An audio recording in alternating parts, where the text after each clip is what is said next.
Netanyahu इस वक्त पहुंचा है उस जगह पर जहां पर पूरी की पूरी बिल्डिंग खंडर हुई पड़ी है, यानी इलाके खंडर हो गए हैं।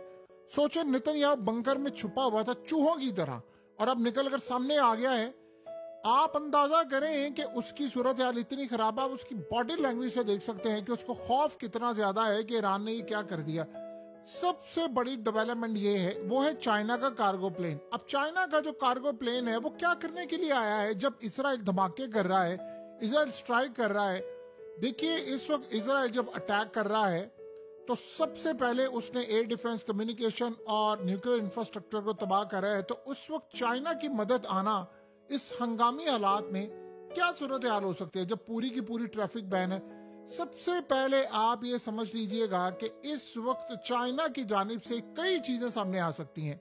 मिसाल के तौर पर एडवांस एयर डिफेंस सिस्टम वो यहाँ पर भेजे जो कि खास तौर पर रेडार जैम करने के लिए, या जो एंटी स्टेल्थ होता है कि इजराइल के F-35 तैयारे हों, इसको कहते हैं मोबाइल रेडार, ये भी पॉसिबिलिटी हो सकती है।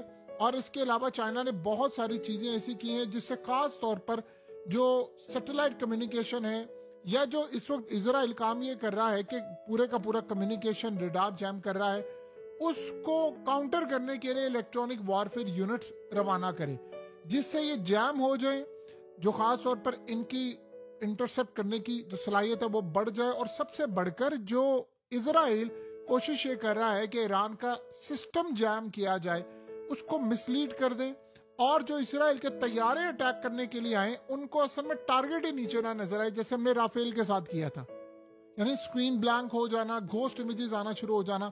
तो इस सूरत हाल के अंदर मुकम्मल तौर पर जीपीएस सिस्टम, क्योंकि इसराइल के जो ड्रोन्स और जेट हैं वो तो जीपीएस पर रिलाई करते हैं, तो आप अगर इनको बेवकूफ बना दो तो आप भी क्या कर सकते। अब चाइना के पास ऐसी टेक्नोलॉजी है जिससे मुकम्मल तौर पर असल में ईरान को इस वक्त सिर्फ ये चाहिए कि वो इजराइल के ये, यानी जो उनके पास मिसाइल मारने की टेक्नोलॉजी है, रोकने की भी टेक्नोलॉजी है, ये सिर्फ अगर जो जैम होता है इसको अगर आप खत्म कर दे तो मामला सारे हो सकते हैं।